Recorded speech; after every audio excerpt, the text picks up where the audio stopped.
Okay. Welcome to the Whiskey Vault.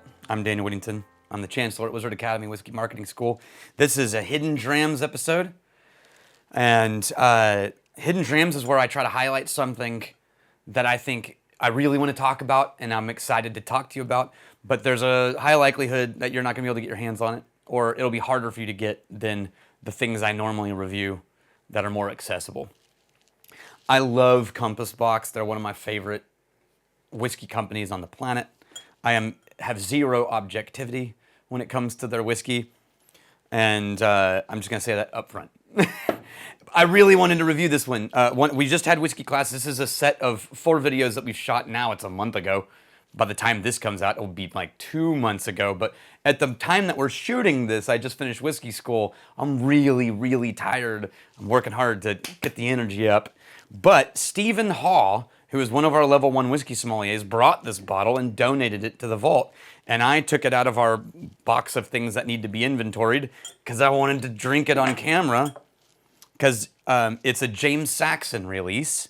And he's the new head blender who took over from John Glazier, who founded Compass Box.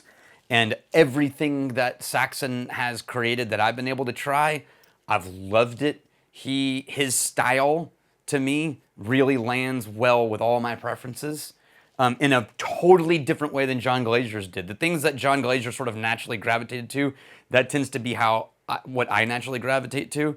But everything I've had from Saxon introduces me to this sort of like other lighter, more like delicate is the wrong word, because there are things that Glazier did that were delicate, but I don't know. It's like liking 2 different bands, or liking 2 different really incredible guitar players. Like, how do you compare, Jimi Hendrix to Stevie Ray Vaughan? They're just different, but they're both amazing. So first, I'm gonna drink it, and then we'll tell you what it is.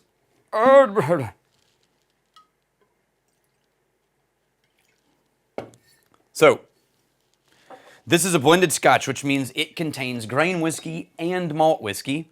The components make up like 1, 2, 3, 4. I have a whole sheet down here, because the brilliant thing about Compass Box is if you go to the website, and actually in this one on the back of the bottle, but if you go to the website, they have info download sheets where you can print them up and just read to the decimal point exact proportions of everything that went into this whiskey. The theme is called Art and Decadence, and it's their throwback to an era where everything was sort of like extravagant and decadent and art, and it sort of reminds me, what is that, The Great Gatsby? I don't think it's that era. Maybe it was that era. But like high drama, high flash, things are just glitzy and glam for no reason. Ooh, okay. So, this on the nose, there's a lot going on here. So I picked it up. I was gonna be like, I'm just gonna say the words but there was too much. Like, I picked it up and I took a smell, and like 3, 4, 5 things all happened all at once. And my brain's freezing because I'm a little tired, and it's having a hard time getting its grip on what's happening. It's deep, dark, rich, all the same words you would apply to fudge, or, like a really heavy fruit pie. Maybe, I was going to say maybe apple, but it's too dense and too sweet for that. And the apples I've been eating recently are all kind of tart, and so my brain's not heading that direction. If it was apple, it would be an apple pie, but it's not bready enough for that. It's kind of soft. It's got plum, raisin, and fig notes in the nose, but it's pillow-like. Man, I'm really struggling for actual things and not just metaphors for things. But my brain's this is so one thing going on here that I can't get real things other than it feels soft. It feels like enveloping, and I'm struggling for like actual nose notes.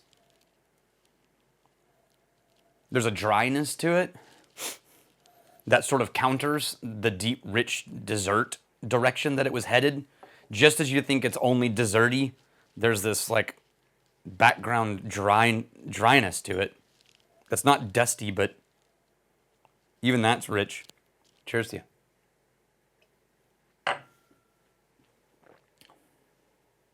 Oh, man. The nose just set the palate out on that. Just up for success.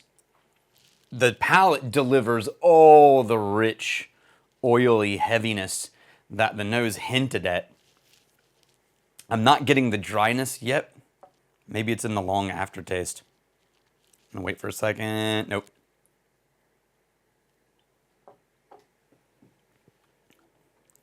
There we go. I'm actually,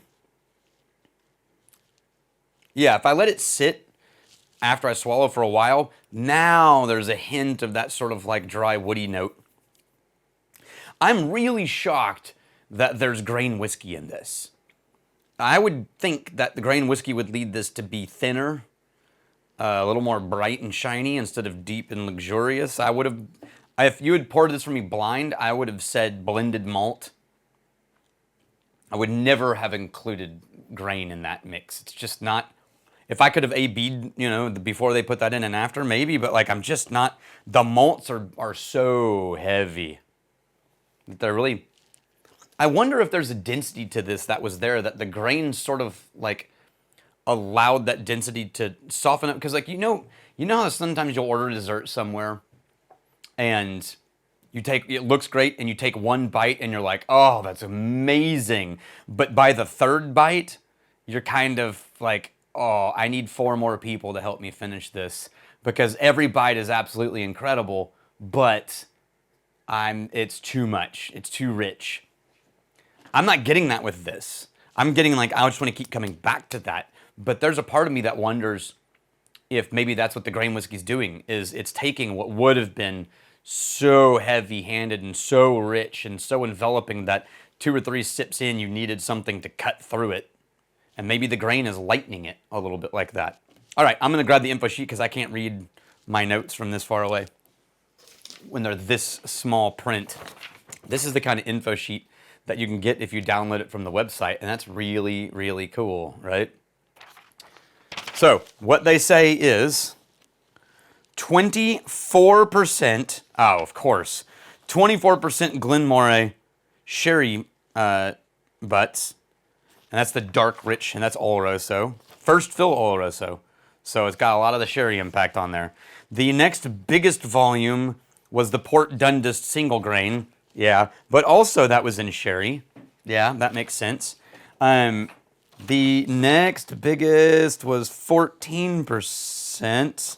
Yeah, it's real close. Linkwood Distillery, and that's single malt. Linkwood's great. Linkwood, for me, is always really, herbal is the wrong word, but like earthy and plant-like, mixed with the other things that it's doing. There's a density in mid-palate to Linkwood that I always really love it when it shows up in a blend.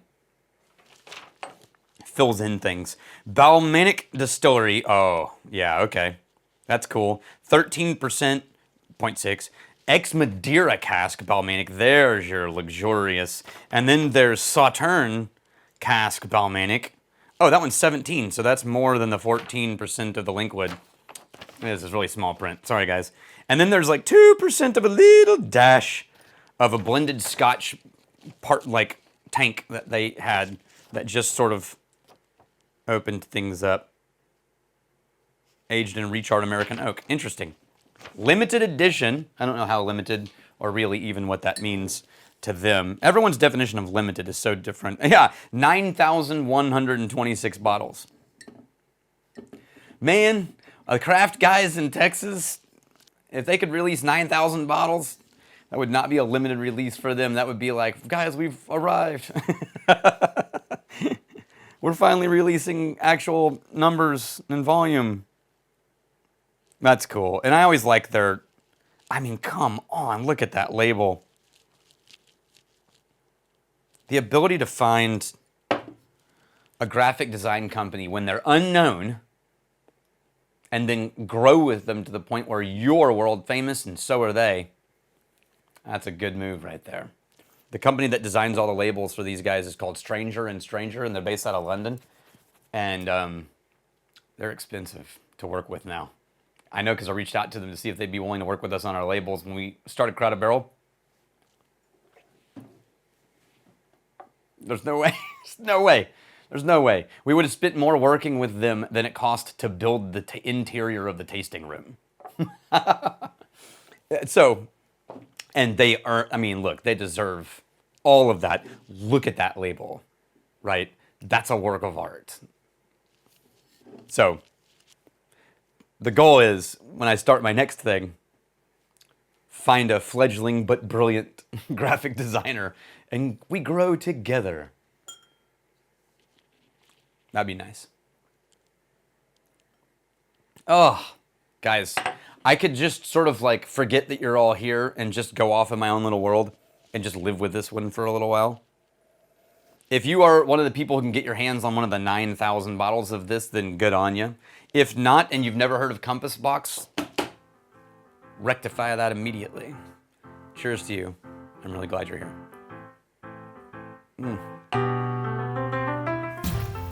The art of decadence is only bettered by liking and subscribing to this channel and these videos. Like and subscribe. I don't have a good segue today.